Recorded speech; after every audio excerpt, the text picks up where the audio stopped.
Ada Al-Ustadz Dr. Haji Firdaus MHI ya. Anda bisa ikut bergabung bersama kami pendengar melalui telepon juga melalui WhatsApp, silakan saja. Baik, Ustadz, kita coba sapa penelpon dulu ya. Ya. Halo, selamat sore. Assalamualaikum.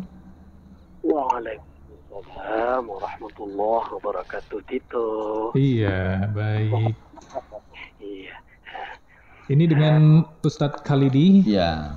Ya, Iya. bukan tekan nun ya, Ustadz Khalidi aja. Oke. Kalau Khalidin itu hilang huruf Arabnya.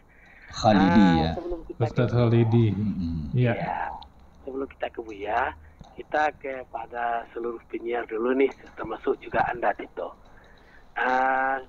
Kita mau mengucapkan minal aidin wal faizin, mohon maaf lahir dan batin. Assalamualaikum Bu ya. Waalaikumsalam warahmatullahi wabarakatuh. Begini Bu ya, ini kan mengenai ke lapangan ini kan ada juga dilema nih Bu ya. Ya. Bagaimana misalnya kalau orang itu yang tersebut ada uzurnya, misalnya dia pincang, nggak bisa ke lapangan karena berdesak-desakan, terus banyak juga yang seperti saya, tapi nggak ada yang nuntun gitu kan ke lapangan. Kalau ke masjid mungkin ada itu kan. Bagaimana sekiranya beliau ini bisa sholat, sedangkan kita semua ada keinginan untuk sholat. Kayak saya misalnya kan di Sikaladi ini hujan melulu nyaris 24 jam nih. Jadi ke lapangan tentu tidak mungkin. Jadi memiliki masjid. Boleh nggak orang pincang, orang kayak saya misalnya sholatnya di masjid aja Bu ya. Kalau saya biasanya ini tiap tahun ke Padang Panjang nih, karena saya kurang nyaman sholat di Sikaladi. Terima kasih Bu ya atas pertanyaannya. Assalamualaikum warahmatullahi wabarakatuh. Waalaikumsalam warahmatullahi wabarakatuh. Baik, silakan Ustaz. Ya, memang kenyamanan menjadi pilihan ya. Jadi pilihan, jadi boleh mau ke daerah mana yang penting nyaman. Ternyata seperti Buya tadi, dari Batu Sangkar dia bisa ke Padang Panjang. Apalagi misalnya di daerah masing-masing, kalau hanya sekedar di desanya itu ada lapangan, kan sebenarnya tidak jadi alasan ya. Bisa dengan motor, bisa dengan mobil. Masa sekali setahun atau 2 kali setahun itu menjadi beban benar untuk ke lapangan. Ya, kalau memang tidak ada yang menuntun itu lain ceritanya. Inilah gunanya kita bersanak famili, membangun silaturahim. Dan ini pula lah, dibiayai juga menurut saya begitu. Memangnya berapa ongkosnya, ojeknya berapa, kalau gokarnya berapa, ya bukan bisa dibayar. Yang penting siar ke lapang itu ada. Jadi kalau misalnya sulitnya saja yang dibayangkan, sementara fasilitas itu bisa. Tapi kalau tidak bisa, hukumnya tentu berbeda. Jangan dipaksakan segala sesuatu yang tidak memungkinkan. Jadi selagi bisa di lapangan, demi untuk tegaknya sunnah, kenapa tidak? Nah, jadi kalau seperti itu. Jadi termasuk orang tua tadi itu akan lain suasananya ya, hadir seorang nenek, dia bisa ruku sujud seperti apa? Dia duduk di kursinya di tengah-tengah saf yang banyak. Jadi suasananya itu dia merasakan betapa nikmatnya ya di lapangan bersama dengan anak cucunya, dengan penduduk setempat. Itu akan terasa nuansanya beda di dalam masjid dengan di luar. Tapi kalau misalnya lapangan tidak ada, hanya masjid yang ada, atau kalaupun ada lapangannya lebih sempit daripada masjid. Kan ada masjid yang megah-megah sekarang, bisa menampung satu desa itu misalnya, ya silakan saja. Tapi selagi ada lapang, jadi nuansa lapang ini, siarnya ini berbeda, itu saja yang saya kira ya. Sebab orang tidak begitu memperhatikan seakan-akan begitu. Mestinya kompleks satu dengan kompleks yang lain. Jangan fasilitas umum itu diisi saja. Jadi harus dipikirkan juga apakah itu seperti jalur 2 atau lapangan bola. Ya disediakan itu untuk main anak-anak, dan sekali 2 tahun rata-rata dijadikan tempat salat. Jadi ada lebih-lebih kecamatan, lapangan kecamatan benar-benar dijadikan itu. Jadi setiap masjid-masjid besar itu ya berkumpul pula di lapangan jamaahnya. Jadi siarnya itu ada. Nah, selagi bisa di lapangan. Saya kira seperti itu. Tapi kalau memang uzurnya sulit seperti Buya Ahmad Khalidi tadi ya, ternyata dia bisa ke Padang Panjang dari Batu Sangkar. Apalagi kalau lapangan daerah setempat. Mungkin menempuh jalan 1 kilo, 2 kilo. Yang penting kan memang menuju lapangan itu siarnya tampak. Jadi sepanjang perjalanan itu disunahkan takbiran. Nah, itu juga. Jadi tidak hanya sekedar pergi ke lapang saja. Saya kira itu dulu. Oke, baik. Untuk Anda pendengar yang masih ingin ikut bergabung, kami masih beri kesempatan ya di line telepon kami di 812878, WhatsApp di 081166669975. Baik. Terputus bisa dicoba lagi, silakan pendengar di 812878 ya. Bahasan kita yaitu seputar keutamaan sholat Idul Fitri di lapangan ya. Bersama dengan narasumber kita ada Ustadz Dr. Haji Firdaus MHI. Dan tentunya untuk Anda nanti yang ikut bergabung melalui telepon, jika belum memenangkan kuis Muzakarah Ramadan di kesempatan sebelum-sebelumnya, Anda berkesempatan untuk bisa memenangkan satu Quran dari Dompet Duafa. Kita coba sapa penelpon lagi. Selamat sore, Assalamualaikum. Selamat sore, Assalamualaikum. Iya. Dengan Halo. siapa? Dengan Agus. Dengan Pak Agus ya di Solo. Solo Iya. ya. Baik, silakan Pak Iya. Agus. Assalamualaikum ya. Waalaikumsalam warahmatullahi wabarakatuh. Ya Pak Agus. Iya, udah lama nggak ketemu Bu ya. Iya. Baru kesini. Dengan siapa penyiarnya tadi Bu ya? Dengan Tito. Tito. Dengan Pak Vito. Iya, Pak Agus. Iya, ini udah lama nggak ketemu dengan Bu ya ini Pak Iya. Vito. Iya. Hmm. Alhamdulillah kita bisa Ya, jumpa sekarang. Iya, rencananya kan salatnya hari Rabu ya Bu ya. Iya benar. Diduga kuat pemerintah akan mengumumkan juga Rabu. Kan tinggal menunggu sidang aja. Iya. Iya. Alhamdulillah. Sama ya Bu ya. Sama ya. Iya ini Bu ya, kan sering hujan ya Bu ya. Sering hujan karena sering musim hujan. Iya ya. Jadi kemungkinan salatnya kan di masjid Bu ya. Nah tadi kan sudah disampaikan kemungkinan kita salatnya di masjid. Tapi karena keutamaannya di lapangan, saya masih ingat di tahun 2000 berapa ya, kita salatnya di dekat Bank Nasional ya Bu ya. Oh iya. Nah, Bank Nasional di ya. Bank Nasional itu. Tapi kita bisa gitu, bisa salat di sana. Jadi apa namanya? Kalau di Padang itu saya dengar kemarin rencananya di sekitar kantor gubernur. Kalau tidak ada kan di Masjid Raya Sumbar. Ya. Nah, kira-kira kalau kita di daerah ini ya Bu ya, kita kan kesulitan dengan lapangan ini. Nah, kalau di masjid memang kan diutamakan di lapangan. Di lapangan kan kebanyakan kita di masjid. Itu mungkin Bu ya yang bisa kita lihat di masyarakat itu. Demikian saja mungkin Bu ya. Terima kasih. Assalamualaikum warahmatullahi wabarakatuh. Waalaikumsalam warahmatullahi wabarakatuh. Baik. Ada Pak Agus di Solo ya Ustaz. Iya, Silakan Ustaz. Kalau memang ada kesulitan ya, Islam itu kan sifatnya memudahkan. Iya. Hanya saja apabila ini tidak disemangati, jangan-jangan salat di lapangan ini makin lama makin berkurang. Karena orang sudah memegahkan masjid masing-masing dengan keterbatasan ya bisa dimaklumi. Sementara kalau satu komplek itu hadir ya separuh saja dari setiap rumah itu tidak muat lagi. Maka lapangan harus dijadikan ya dipikirkan setiap komplek, setiap nagari itu ada.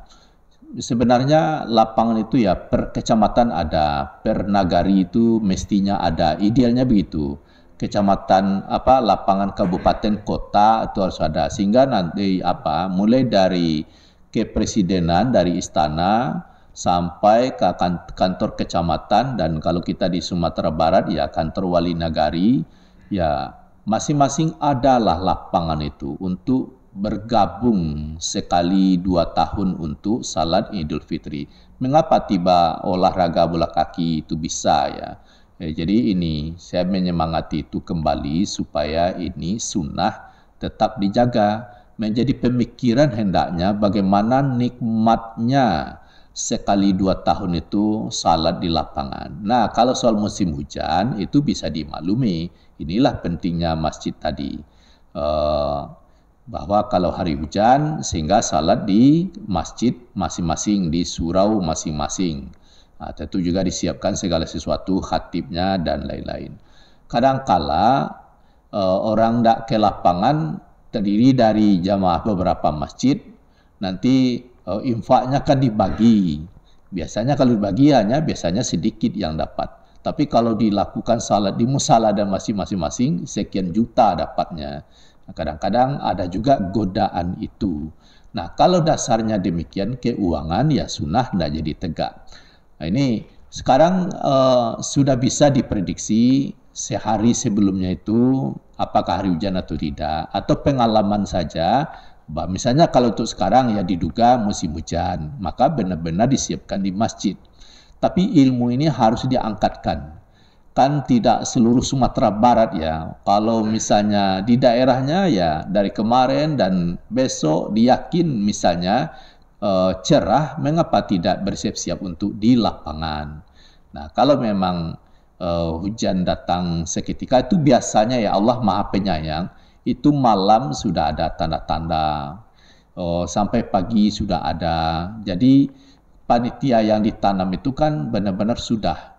Sebab kalau misalnya sampai subuh cerah ya itu tikarnya digelar cepat. Kan pemuda-pemuda itulah gunanya persiapan kebersamaan. Kan panitia hari besar Islam itu kan itu gunanya ya benar-benar ada kerjasama.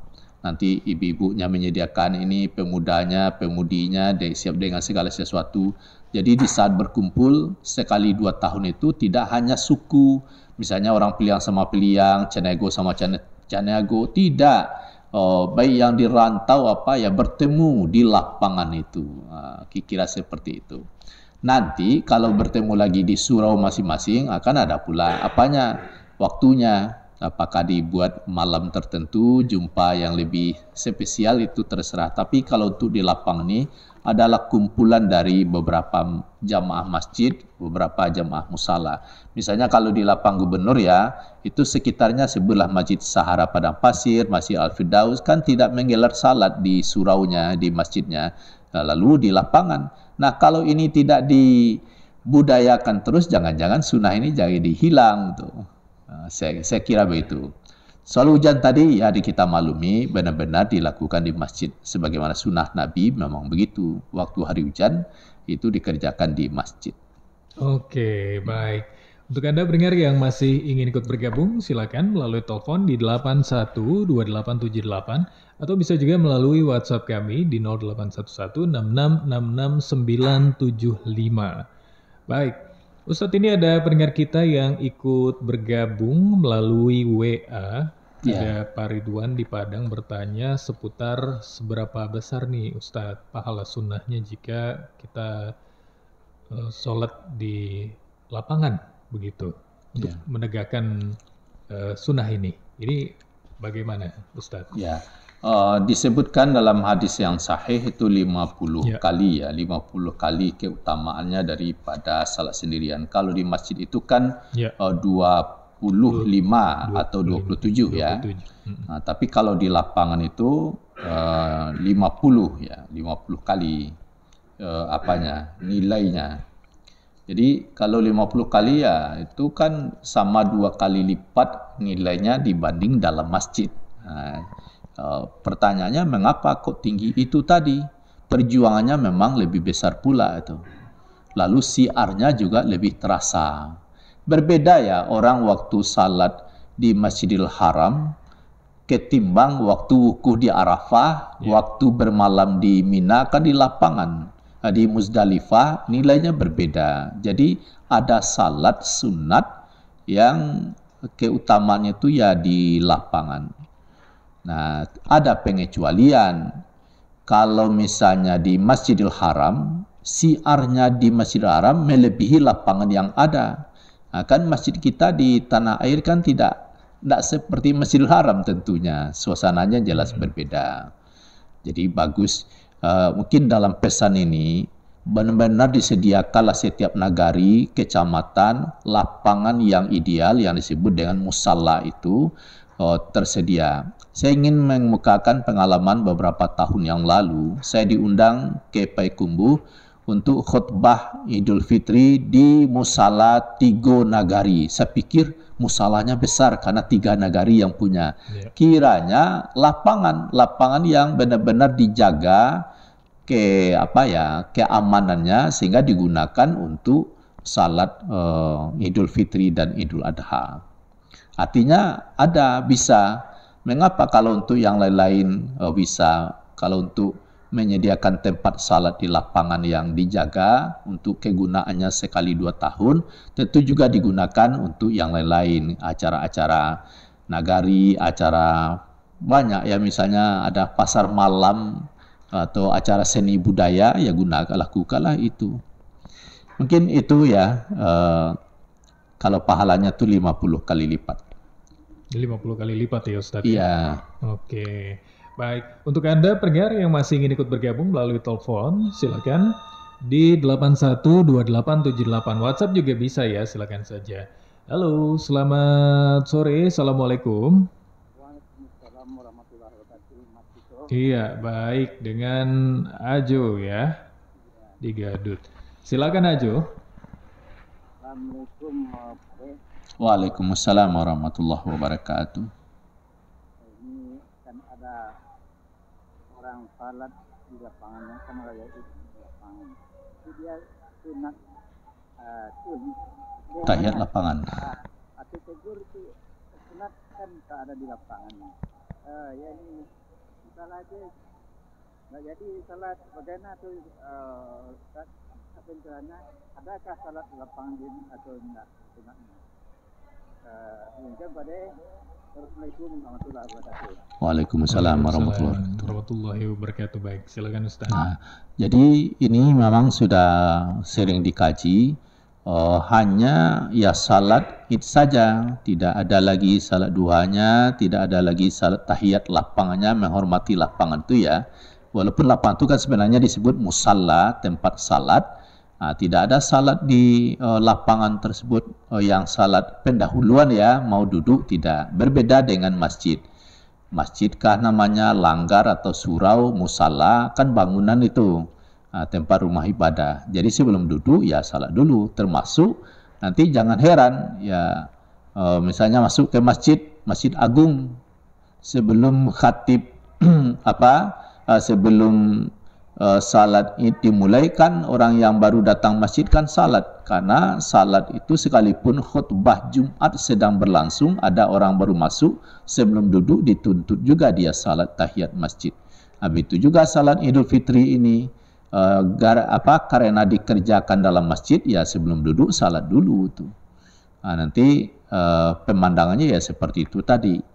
Jadi kalau dilakukan di masjid, jangan lupa sebelum duduk ya salat dulu. Kecuali begitu sampai di dalam masjid, salat Idul Fitri hendak dimulai ya langsung saja berdiri bergabung dengan imamnya, dengan jamaah yang ada. Jadi tidak ada salat di tahiyat lapangan. Oke, baik. Ustadz, kita coba sapa penelpon lagi. Ustadz. Ya. Halo, selamat sore. Assalamualaikum. Assalamualaikum. Iya, dengan siapa di mana? Ya saya. Dengan Pak? Uncu. Oh, Uncu Dipo ya. Oke, di Kota Solo. Silakan Uncu. Salat di lapangan tuh gimana tuh? Gimana tuh keamanan dan keraguan kebersihan dan kesuciannya, namanya saja lapangan udah kita kan kita nggak tahu tuh ada ya berbagai macam hal lah itu lewat masuk atau apapun, namanya lapangan tuh kesucian dan keraguan dalam kesucian dan keamanannya sholat itu dah. Iya, baik. Baik, terima kasih Uncu. Sudah jelas pertanyaan saya dah. Sudah jelas. Terima kasih banyak Uncu. Terima kasih banyak, Mas. Assalamualaikum. Waalaikumsalam warahmatullahi wabarakatuh. Baik, silakan Ustaz. Dan, jadi tidak masalah karena namanya lapangan mungkin ya ada katakanlah mungkin ayam buang kotoran dia lewat di sana dan lain-lain sebagainya. Tapi lapangan itu bisa dimaklumi tentu tidak sebersih masjid. Inilah gunanya panitia yang bekerja itu lapangan itu dijaga kebersihannya. Sudah itu digelar tikar. Jadi kalau sudah digelar tikar ya sudah aman, tidak ada masalah. Kalau ada misalnya kotorannya apa, memang diangkat kotoran itu dibuang, gitu. Jangan dibiarkan terlihat nyata. Gitu.